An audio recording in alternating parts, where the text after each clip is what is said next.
The demolitions in Old Yundum are part of a troubling trend of land disputes in the Gambia, where residents have increasingly raised concerns over government actions that disregard legal protections and citizens' rights.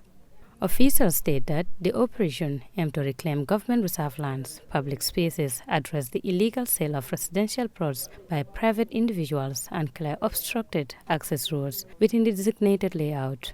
During a press conference held on May 1, 2025 at the site of the demolished properties behind the Jar Oil petrol station, affected residents expressed their outrage over the government's actions. They alleged of physical planning and the Ministry of Lands ignored a court injunction that prohibited any demolition activities pending the resolution of a legal dispute. Mamadou Ijalo, a brother to one of the victims, highlighted the emotional and financial toll the demolitions have taken on the community, reminding the government of its first responsibility to defend the citizens of this country. We are citizens of this country. Let's be frank to one another. We are in this country. We are born in this country. We are citizens. If people work for their money, we need to respect them. Shelter is a human right. And this government's first responsibility is to defend the citizens of this country. No individual can just come with a handbag and establish an estate. Now, if things happen like this, where do you fall? Where do you fall? It means government is just having people scam them and then leave people at their mercy. And this is the hard fact. This is the hard fact. They have a responsibility to defend the citizens. So what they need to do, as from the victims, they need to collaborate with the victims to find solutions that will restore hope to the very people who are actually very depressed at the moment. The land in question is embroiled in a dispute involving S&J Properties, which sold the land to private buyers after acquiring it from the government.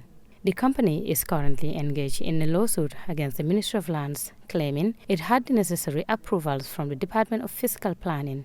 A court order issued by Honorable Justice S.B. Tabali on March 16, 2023, granted an interim injunction restraining the ministry and its agents from demolition, entering, or interfering with the properties. Despite this legal protection, the demolitions proceeded, leaving many families in distress. Abdullah Jang, logistic manager for S&J Properties, stated that the government was supposed to take only a designated portion of the land, yet more was seized, leading to the demolitions. The document is from physical planning. Inherit land. Victims voiced their frustration over the lack of transparency and communication from the authorities, claiming that they did not receive prior notice of the demolition exercise, but were instead given a letter instructing them to seek a development permit. The structures demolished include both complete and incomplete buildings, as well as perimeter fences worth millions of dollars. Family members of affected property owners shared their stories, with one relative recounting how her brother purchased land 3 years ago and began building a home for his family. She appealed to the government to engage in dialogue to resolve the issue, stating the disheartening reality faced by many youths who have lost hope in returning to the Gambia after their investments were destroyed. We are not here to push and pull.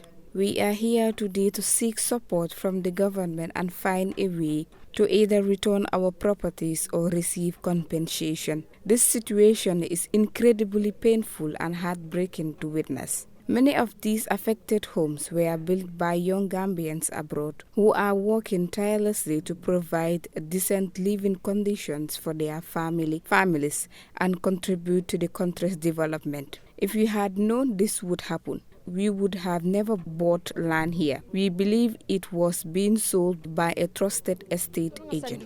4 years back, 3 years back to 4. Sana Kamara, a contractor for one of the affected owners, criticized the government's actions and questioned the legitimacy of claims that the area was government reserved.